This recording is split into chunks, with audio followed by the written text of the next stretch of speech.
Hey, y'all. My name is Brianne Peters. I am a family nurse practitioner, and I'm also a business owner, and I'm a nurse leader and nurse mentor. This podcast is geared towards helping teen moms and economically disadvantaged students to get through the nursing world. So, welcome to Nurse Bri Chronicles.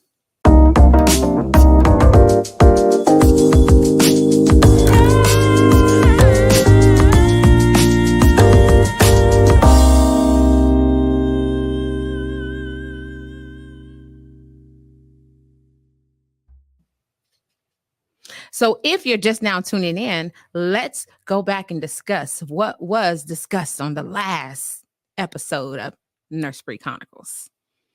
We touched a little bit about my background, about me falling in love, about me going to school, and about me being in a domestic violence relationship. Now we're to the part on how I got out. So, things got really bad. I had to call in reinforcements. Best friend came, bat got pulled out. Yeah. Cops came. The boyfriend went bye-bye. Went to jail for a whole year. So I decided after going through a slim, a long bout of depression, I decided, guess what? Austin is not for me and my babies right now. So I decided to go back to Killeen. I went back to what I knew. I knew that in high school, it was diverse. It had a mixed culture. They didn't judge you about what you wore because everybody was from somewhere else. So I knew that was the kind of culture that I wanted to raise my kids in. So guess what? Me, T, and T, those are my babies. We packed up and we left.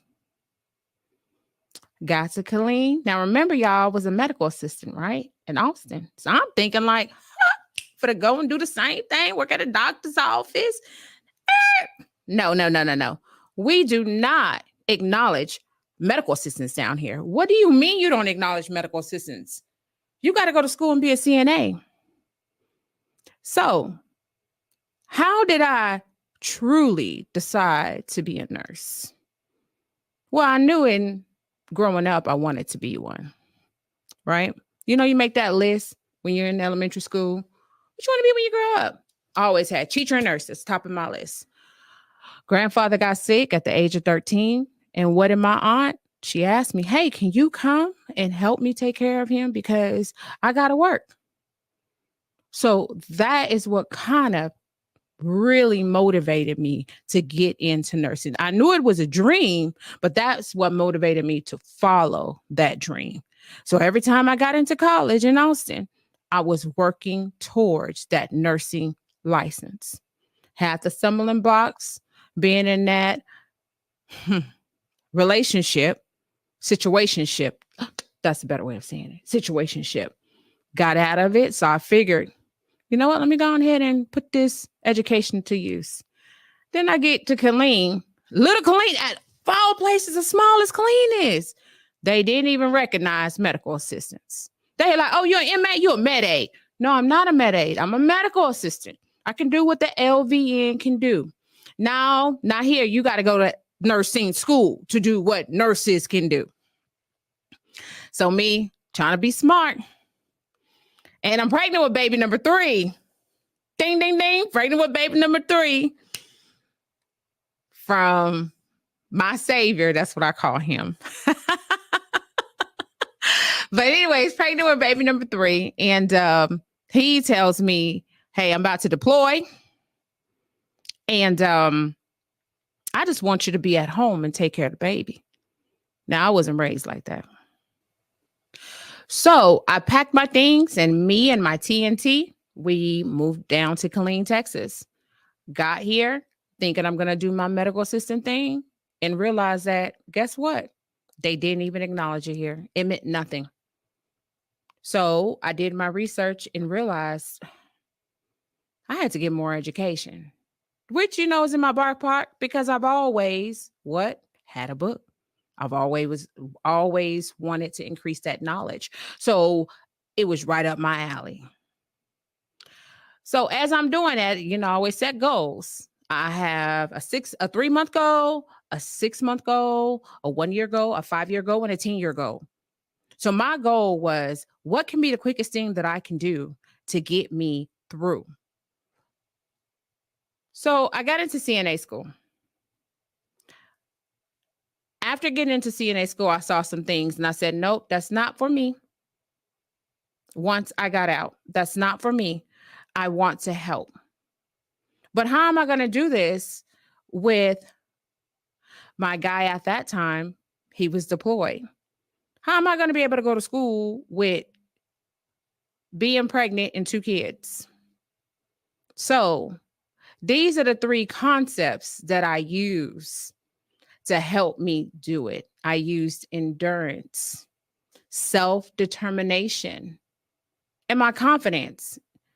And when I say confidence, I had the confidence of being able to attend college and have time management because I've done it before.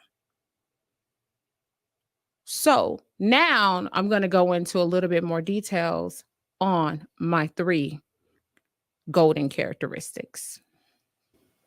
So when I talk about my endurance, I'm basically saying, how am I going to do this for number 1? And how is it going to be feasible for my children? There was a lot of things holding me back because remember, I moved to Cleveland. I had no family. I had nobody here. My guy at that time, he was Hispanic. His mom then believed in staying at home for the first 5 years with your kiddos.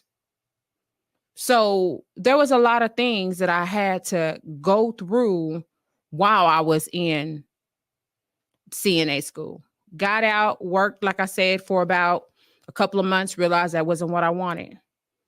So I applied for nursing. Waiting list, waiting list, waiting list. Then finally, I talked to the lady at the window and I said, hey, I have a question for you. Why is the waiting list for registered nurse so long? She's like, well, you did get into LVN, didn't you? I said, yeah, but I waited for 2 years. So she says, well, honey, there was never a waiting list. Basically, what it is we just say that. And I'm like, what? So you mean to tell me I wasted 2 years on this imaginary waiting list? Now, let's talk about waiting lists. Most of the time people hear waiting list, what do? You say, I ain't got time for that. I ain't coming back. You go on and you do something else. It holds you back. But my thing to you is it doesn't matter what they say, apply anyway. So got into LVN school. My endurance really had to kick in because I had a whole lot of things that was against me. I was older. I had kids. I was more mature. And what I mean by I was more mature is there was a lot of people coming straight out of high school that was in school with us. So you had to deal with all those different personalities. And remember, it was Bri against the world because Bri had all this stuff happen to her. So it was hard for me to adjust. And I figured I went to college before. I should be able to do this. But I didn't realize that at that particular time, I was my own worst enemy. Can y'all believe this nurse practitioner with a master's degree almost got kicked out of nursing school? Yeah. And it took one of my good friends now, but she was my nursing instructor at the time, to tell me, do you want better? Do you want your kids to have a better life? You say you do this for your kids all the time. Well, how are you doing this for your kids and you acting like that? You cannot be a nurse and act like that. And then guess what? I started to shed that skin. Each month, I got a little nicer, spoke a little better. And then I didn't have that resting face. Y'all know what I'm talking about. I wasn't as a matter of fact or as blunt. I started to consider people's feelings. So when they tell you that your attitude determines your altitude, It is a real thing.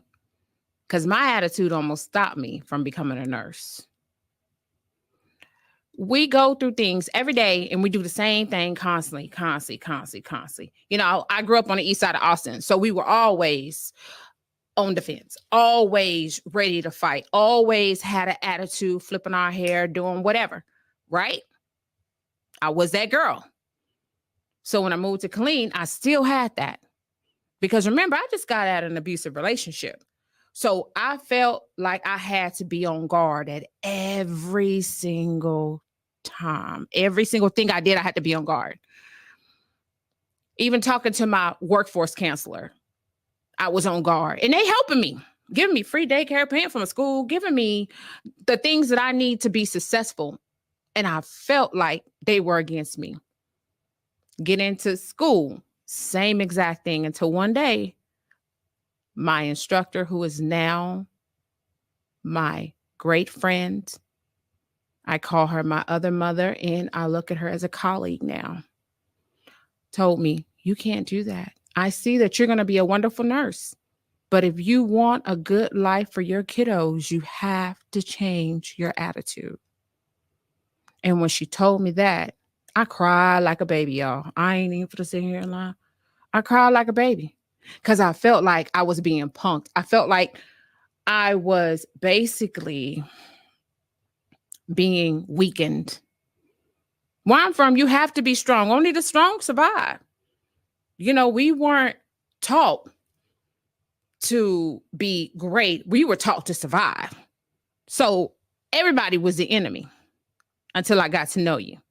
But when she told me that, I had to sit back and I had to analyze myself and my attitude, because I knew that I was holding myself back at that point. So each month I began to just shed, and I would be a little nicer, be less blunt, because that was what my problem was. Somebody would come up to me and they'll be like, how do I look? Well, I could tell you lost weight today, girl. I'm like, Bri, did you really say that? Like that's not the compliment I was looking for. I was actually looking for my hair.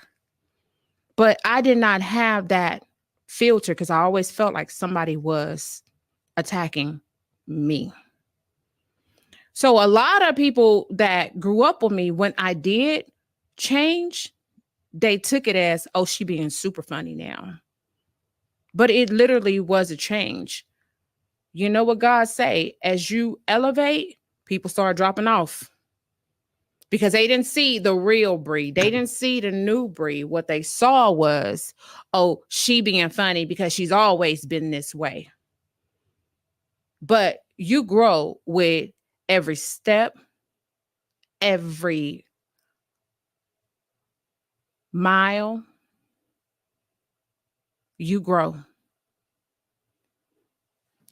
So your attitude, you have to change your attitude if you want to get into the healthcare field, because you don't know what your patient or what that other family member has went through, and you come in there with that attitude. Guess what? You can hurt somebody's feelings. You can push somebody over the edge with you not even knowing that you're pushing them over the edge. You can have them think that they're the reason that you're mad, or have them not want to have asked you for anything, or even allow you to do the proper care because they feel like every time I ask her something, she got attitude. So I'm just going to sit in this soiled diaper, or I'm just going to sit here and I'm not going to eat because I don't want to ask her for anything. So then guess what? That's neglect. When people see you, they're not going to ask you for nothing. They're not going to give you any advice. They're not going to ask you for any advice because they think you're always mad. So guess what? I'm going to give you a good example. If there was $1 million down there and they said, hey, tell everybody you know, come down the street and get $1 million. If you the one that always got attitude or always shooting people down, do you think that somebody's going to say, hey, come down here, they're giving $1 million? You're going to get skipped. Because they're going to be too scared to tell you.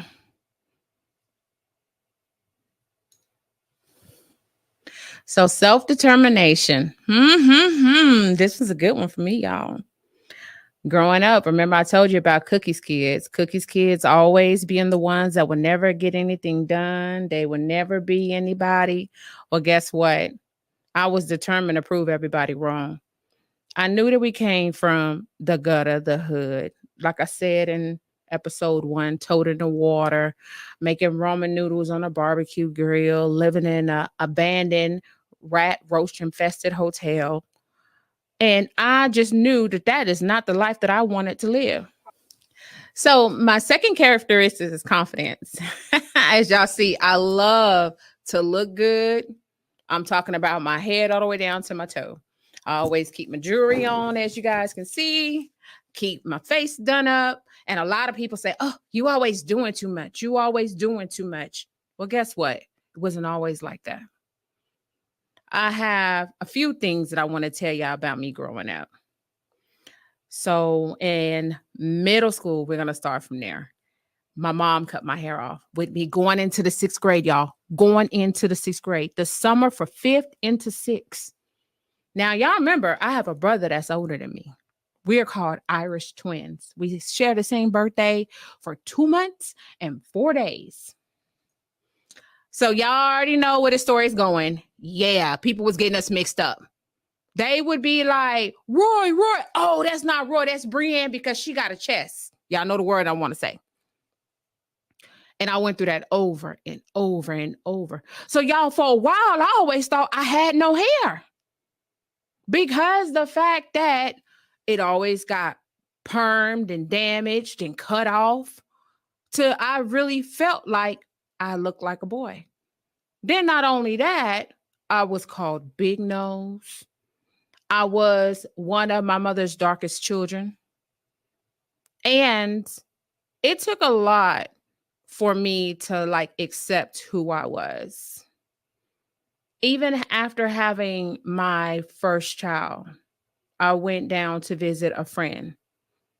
And her mom, who's also dark skinned like me, told me that I would never have a good life. Her daughter, who happens to be yellow tone, would have a better life than me because of how she looked.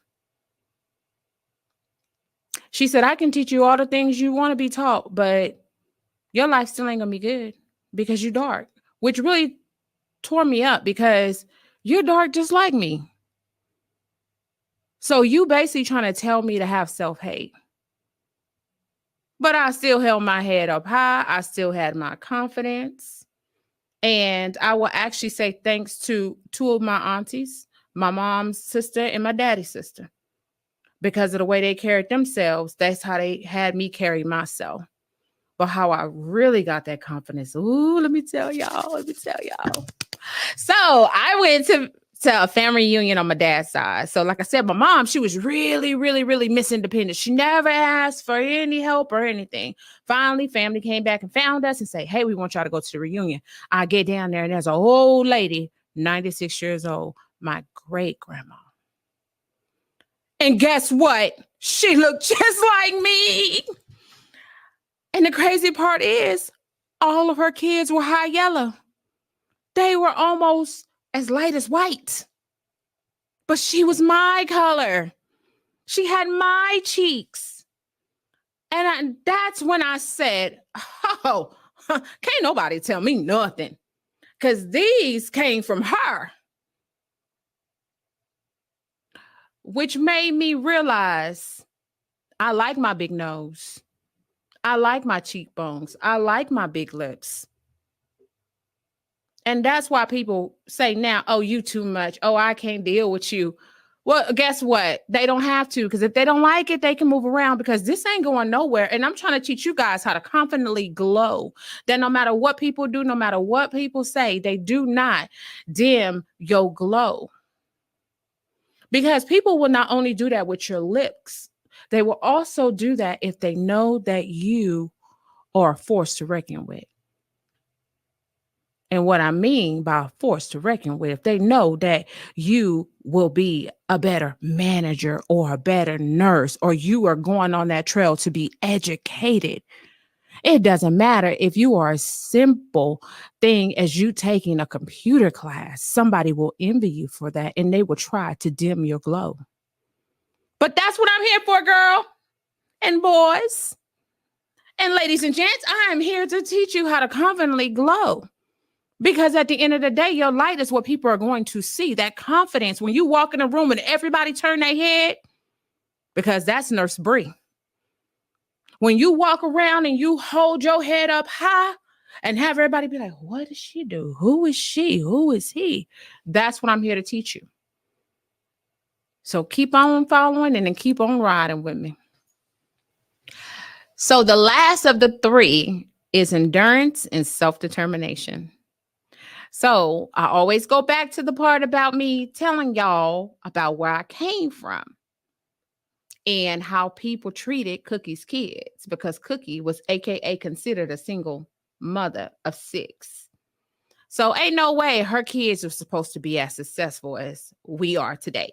You know, you got a whole nurse practitioner, business owner, you got another business owner, then you also have a teacher, and you have a phlebotomist / CNA, and you have a home health aide. Yeah, like we all doing something. We all rocking with those degrees, but that's not the way it was supposed to happen. So how did that self-determination and endurance happen?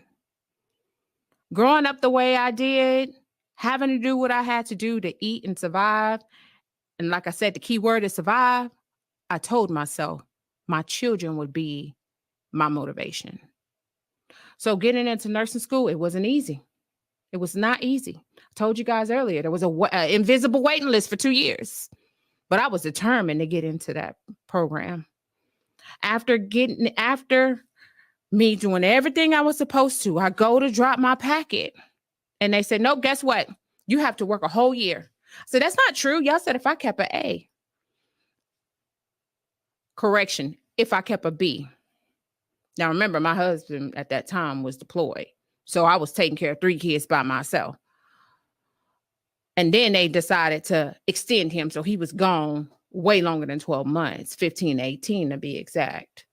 So with that being said, I had maintained that B. I fought for that B. And I felt like they needed to honor what they were going to honor, but they said no.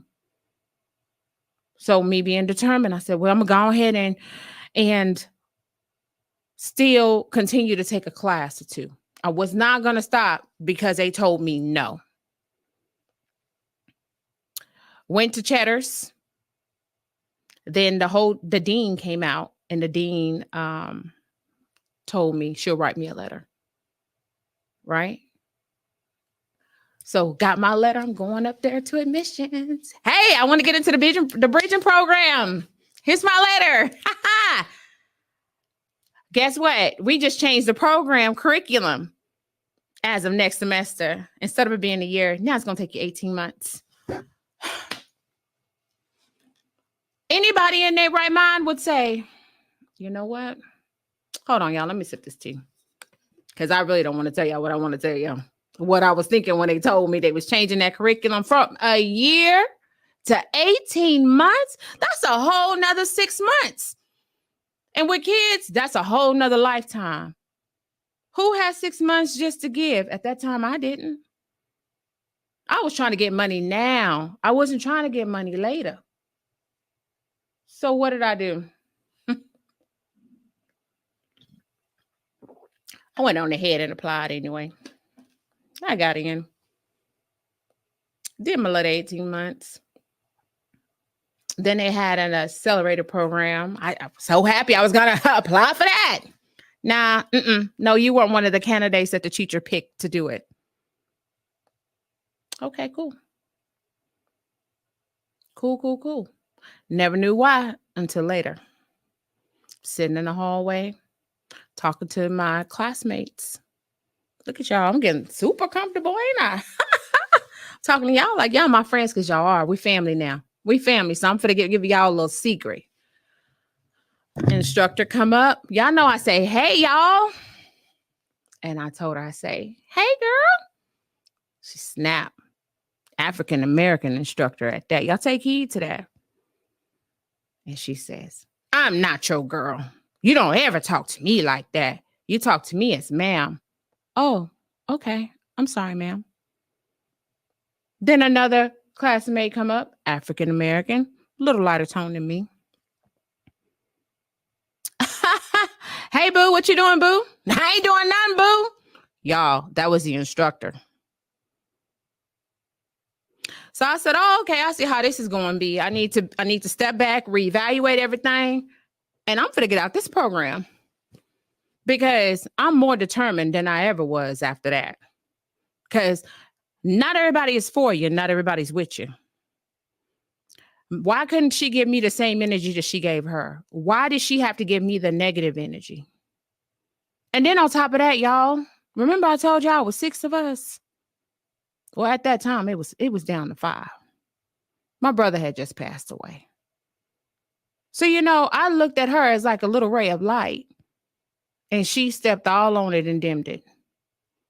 So having my brother pass away while I was in nursing school, registered nurse school that I had already tried so hard to get into. Now, we on year 4, y'all. Remember, I had 2 years in the wait, 2 years in the cut. Then I got into LVN school, and then finally just got into a bridging program almost a year after finishing LVN school. Like I said, I want money now, not later. But earlier in episode 1, I took the stairs. Do you guys understand? I took the stairs, not the elevator. It was not given to me. These steps, these tricks, these trades were not given to me. So guess what? Finish RN school. I become a supervisor, an assistant director of nursing at a memory care unit. Guess who's the instructor bringing her students in? Yeah, the same one. That's how I was determined. She comes and she's like, who is the assistant director for this area? Because I'm bringing my students. And I'm looking at her like, me? Got name tag on everything. But, she just can't believe that it's me. And I said, I'm the, oh, you? Then she tells her students, oh, this is one of my best students. We had such a good time in nursing school, blah, blah, blah. So y'all already know I'm thinking like, yo, whoa. Just the fakeness. And I give her the paperwork she needs, and then she comes back and she brings her students. But I didn't treat the students any different. I gave them all the education and all the knowledge they was willing to take in. And I tried to give them a little bit more. But when it came to her, we were strictly professional. Oh, let me check you in. Okay, this is who I'm teaming your students up with. And then I would come and check on them throughout the day. But it wasn't let's go eat lunch together. Let's kick it. Woo, woo. No. Once again, not everybody you think is for you or with you. However, as you guys know, I endured a lot. I endured a whole lot. But now I'm a nurse practitioner. I'm a business owner. And I'm a nurse mentor to help to elevate you and encourage you. And I know this saying is so cookie cutter, but I'm going to use it anyway. Remember, it's not where you come from, it's where you're going, baby. It's where you're going. And don't let nobody else ever tell you that you cannot, because who are they to stop you from your dreams? You're the only person that can stop you from your dreams and your goals. By putting it off and saying, I can do it tomorrow, you were stopping yourself. And remember, every shot that's not taken is missed. You got to remember that. Find your motivation, whether if it's your kids, your grandparents, or yourself. You got to be your own hero, like Mariah Carey said. Got to be your own hero. If you don't believe in you, who else will? All right, y'all. And if you like this episode of Nurse Bri Chronicles, follow us on social media platforms at Nurse Bri Chronicles and www.nursebrichronicles.com. See you later.